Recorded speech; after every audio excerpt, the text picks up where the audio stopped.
Good afternoon, everybody. My name is Oliver Westmoreland. I am an OSC registered Level 3 Immigration Advisor and Senior Immigration Lawyer at GSN Immigration. Please subscribe to our YouTube channel and click on the bell icon so you can continue to watch our extremely interesting videos about UK visa and immigration advice. Today's topic is appeals before the First-tier Immigration Tribunal.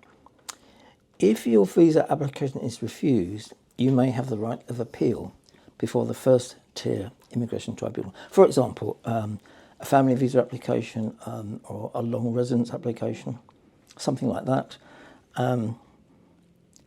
You have a kind of automatic legal right to appeal if you want to, if you think the decision is wrong. There's no test to be met. You can appeal if you want to. You can carry out your appeal purely on the papers, a paper exercise, or you can ask for an oral hearing in front of a judge at the tribunal, which will be somewhere in, UK or England. Whether it's entry clearance or leave to remain doesn't make a difference. The appeal will be held somewhere in England or the UK. Probably you're going to be represented by a lawyer, probably or possibly, maybe advisably. Home Office should be represented by a lawyer, so it's a physical thing that happens in the courtroom. The way that it works, very, very basically, if I can put it this way, it's like an adversarial contest, or to put it in more average terms, it's like a football match. You on one side, Home Office on the other side. Sometimes they don't turn up, but sometimes they do on a good day. It's like a football match. The judge is like a referee. The judge is impartial. The judge doesn't mind who wins or who loses, but the judge has to make a fair decision about everything. That's the way that it works. There will be witness statements. You or possibly other people may give evidence in the court based on your witness statements. You may have to give verbal evidence. You will be asked questions by your own lawyer in a friendly sort of way, Home Office lawyer in a possibly a hostile way, depending on who they are. Some of them care much more than others, possibly by the judge as well also. Your lawyer will make legal arguments to support your case. Home Office lawyer will make legal arguments to support their case. The sort of good news is, or maybe your lawyer has the final say. They make the final speech in support of your case. Judge can ask questions any time. We're going to be looking at that in a bit more depth shortly. Judge will make the decision, possibly on the day, more likely later on in writing, a couple of weeks later. This question came up very recently in the courts in an interesting sort of way. Everybody knows judge can ask questions in addition to anybody else's questions. Judge has got wide discretion as to how they run, to conduct a hearing at the at the First-tier Tribunal. They can do it pretty much how they like, within limits. And strange and interesting questions came up in two cases recently in the Court of Appeal. Now, the Court of Appeal is the second highest court in England and Wales. These two cases came up. One was called Hussein, one was called Haima. These questions came up. Is there any limit on the number of questions that an immigration judge can ask? Secondly, is there any limit on the type of questions that an immigration judge can ask? These things were very interesting because I don't think they'd ever been tested quite so finely and precisely. In the case of Hussein, this was a case, I mean, we've seen so many of these cases over the last few years. Student visa, alleged cheating in English language test. Have the student cheated or not? This was the issue. But like everything at the tribunal, it got sort of complicated. Student had been, application had been refused by the Home Office on the basis of this alleged cheating. First-tier Tribunal, again, unsuccessful. Migrant and his lawyer said it was unsuccessful partly because there was unfair hearing. Judges asked too many questions. We counted nearly 40 questions. That's a lot. Wow. In a hearing. Must be a record. unless you know better, Mr. Shaw. as far as you know. Judge Begg, Now, the appeal to the Court of Appeal came on this basis. First of all, there were too many questions. There were allegations about hostile questions, but that was never really proved in the end. The main allegation was too many questions. The judge had asked so many questions that the judge had descended into the arena. The judge is like a referee or supervisor. They're not like a referee. They don't stop playing. They don't like kicking the ball from one side or the other, do they? Well, not usually anyway. It's a bit like that. The judge had descended into the arena and was taking part in the case and taking the Home Office side. This was the argument in front of the Court of Appeal. Court of Appeal actually rejected it. They said, yes, she certainly had asked a very unusually large number of questions, but that didn't make the hearing unfair necessarily. The question was about what were the questions like? Were the questions unfair? Was there anything about the questions that made the hearing unfair? Court of Appeal said not. They said that the questions were relevant, important. Judge was entitled to get more information to make up her mind. There was nothing really wrong about the questioning. The judge was entitled to make the decision she did. The hearing was not deemed to be unfair. So the appellant, Mr. Hussain, he failed. Another case, Hyman. Now this was a very, very different sort of case indeed. This was about European alleged marriage of convenience. That means a fake marriage, to obtain an immigration advantage. It was one of these cases. The judge here was a bit different. Now, Judge Begg, as far as we know, she didn't get into a really big argument with any lawyers in the hearing, but Judge Morris, in this, he did. It was all quite funny, really. Judge was very critical of the lawyer for Mr. Heimer. The judge asked not as many as Judge Begg, but he was doing his best. He asked 25 questions, which is still, not doing badly. How it got more interesting and dramatic, Mr. Heimer's lawyer said the questions were unfair. He said the judge was cross-examining the appellant, which judges shouldn't do. I mean, strangely enough, the appellant had a lawyer, there. The lawyer could have asked him any questions that were relevant. Judge took it on himself to make all these 25 questions, apparently. The lawyer said it was unfair, it was wrong, because the judge had definitely descended into the arena, to use the famous expression.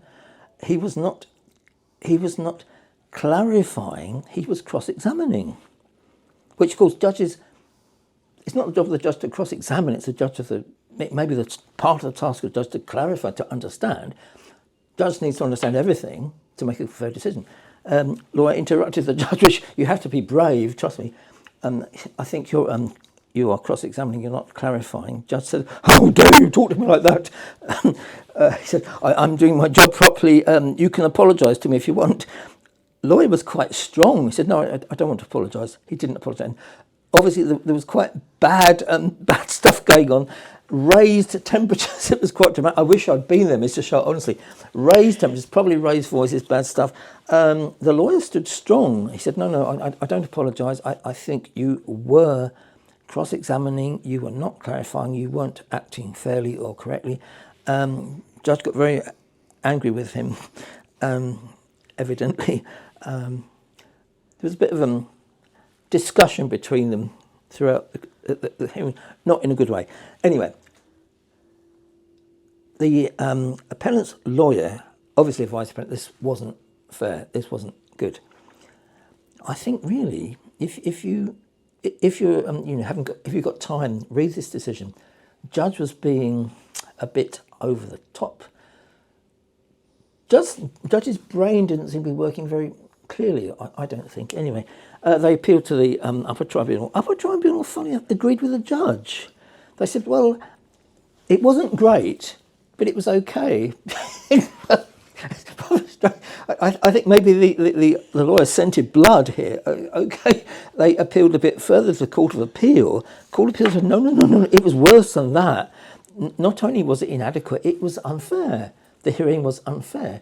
The questions, they were cross-examination, they weren't clarifying questions, and there are a few other things as well. The judge didn't understand the law terribly, maybe he was so angry that he didn't care and he didn't want to. Anyway, the Court of Appeal said this decision of the First-tier Tribunal was wrong, and also that the corresponding decision of the Upper Tribunal was wrong. They set aside the decision of the First-tier Tribunal and the Upper Tribunal, and they said the case has to be heard again fresh in the First-tier Tribunal. I think that takes us rather far away from our basic subject, Mr. Shah, but it just goes to show you never know what's going to happen at appeal hearings. You come very well prepared and you prepare for A, B, C, D and E, and then Z, Q and F come up. You never know what's going to happen. It's a kind of a intellectual jungle. If you have an appeal case, make sure you have a good, strong, clever lawyer. I'm going to stop talking now to give myself a rest, and I'm invited to ask any questions that you might have. Sure, this is very interesting, and thank you so much for sharing this, because most people who have not been to an immigration court, they not necessarily understand what goes on there, and how sometimes maybe someone in a position of authority may be stepping above the remit that they're allowed to be. Brilliant. I'm going to ask you some basic questions to start with. Ask any type of questions you want, really. Thank you. Could you please tell us what sort of applications can be appealed? I understand not all the application visa refusals can be appealed. Or the two examples I gave, they're the most common. Family visa applications, long residence applications.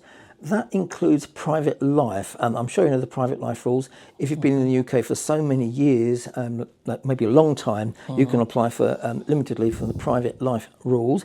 The long residence rules are something slightly different. If you've been in the UK legally for at least 10 years, you can apply for long residence. Those, I think, are the three main categories, but there will be a few more. European applications have right of appeal. Those are probably the four main categories that you'll come across, probably. Yes. So for the viewers, I would just call out some of the name of the visa categories just to make them understand a bit more. Okay. Is it a competition? Exactly. I'll do my best. Let's go through it. Skilled worker visa, student visa, graduate visa, charity worker visa, and these type of applications would not. No. Perfect. Thank you for confirming that. You mentioned about appeal being able to be carried out via paper or via an oral hearing. Yes. What difference would it make, if any, do you think, if one was to choose paper versus the oral hearing? Well, I'd like to answer that question a bit more carefully. A lot of lawyers say, oh, oral hearing is always best. Maybe, maybe not. If it's an oral hearing, you have witnesses giving physical evidence in front of a judge. Maybe that's not always the best option. I mean, it's also more expensive, but that's not perhaps the only thing. Expense does come into it. I've had these discussions before. You have a client who can't afford an oral hearing and all the time and papers and attending at court and everything. I would say something like this. Paper hearing, it has to be done fairly. Judge reads witness statements. They never saw the person. You know, they don't have any knowledge about the person, what they're like. They can't judge the person's demeanour.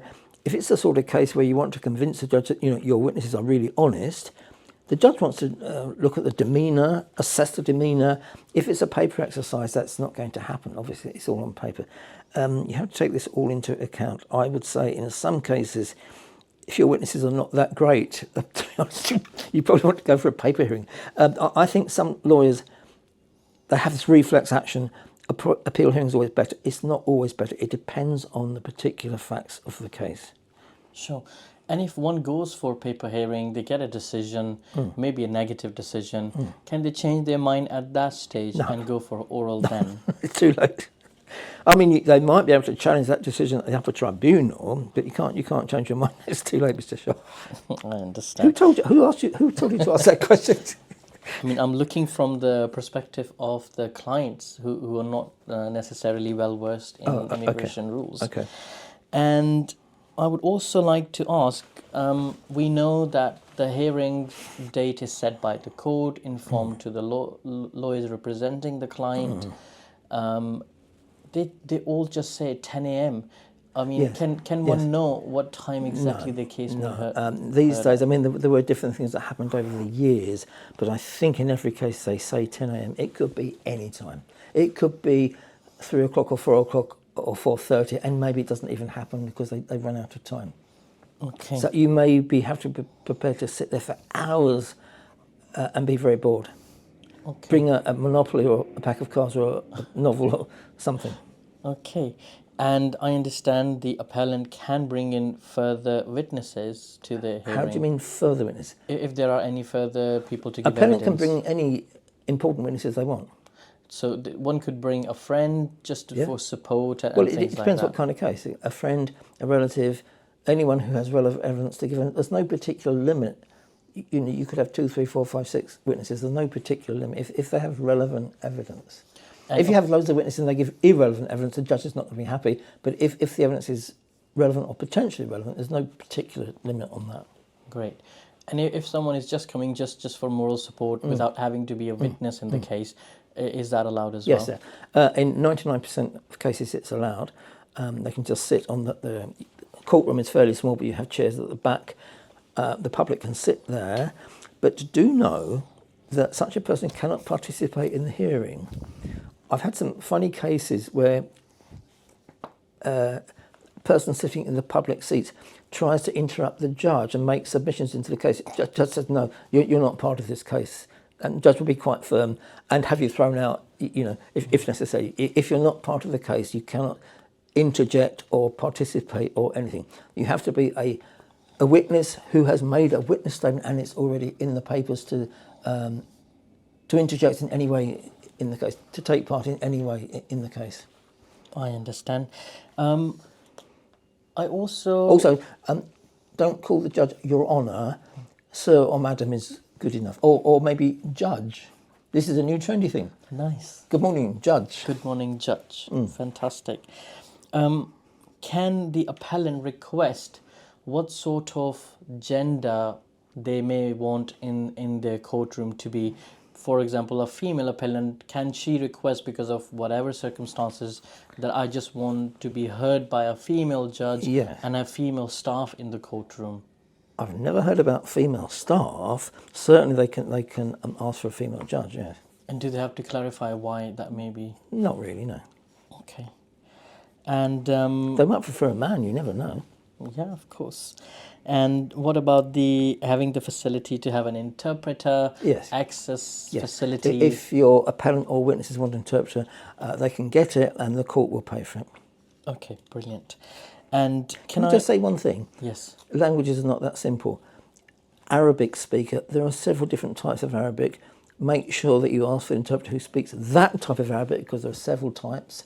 Some of it is mutually unintelligible. It's very important to get the language and dialect, in some cases, get the dialect right. Brilliant. And sometimes the judges may even give the decision there and then. Yes. And sometimes they may take a long time, could be a few months. Well, hopefully not a few months, it could be, but hopefully within 1 month. Okay, brilliant. Is there some sort of process in place to be able to chase the court if someone's waiting for a long time? Well, you can use your phone and phone them up and shout, but it doesn't have strong legal effect. Ultimately, I suppose there would be judicial review, but it'd have to be very, very long to engage judicial review process. Sure. Could you remind us about the time frame the appellant or the Home Office may have about the outcome of the appeal, regardless of approved, dismissed, or allowed, to challenge it further? Yeah, 14 days. Brilliant. Challenge. Perhaps we should go into this just a few seconds. A winner can always be appealed. If the Home Office wins, your client can appeal the decision. If you win, your side wins, Home Office can challenge. There's always the right of challenge. Okay. Perfect. So this happens sometimes. Your client, they win, they get ecstatically excited and they hold a big party. Then suddenly they get a letter from the Home Office saying the Home Office is challenging the decision. And of course, the party, you want to get your money back because the party was a bit premature. Yes. Can new documentation be presented on the day of the hearing from the appellant or the presenting officer of the Home Office side? Yeah, well, Home Office at HOPOs, they do it all the time. They seem to get away with it. Probably appellants might be able to, if it's nothing too deep, with permission from the court. If it's something too deep, a whole new matter, maybe not be so simple because you have to get agreement from the HOPO or Home Office lawyer. If Home Office law doesn't agree, you might not be able to.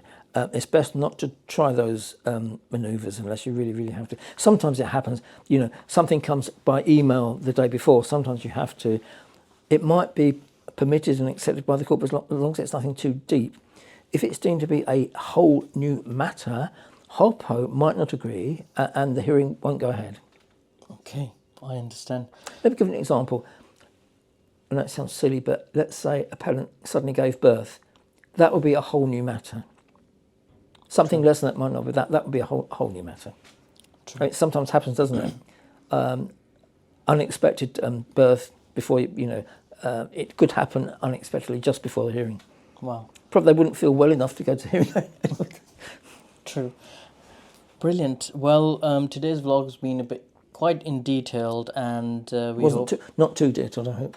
No, not that much. Oh, okay. Brilliant. Perfect. Thank you so much for today, and we'll see you in the next one. See you in the next one. Goodbye for now.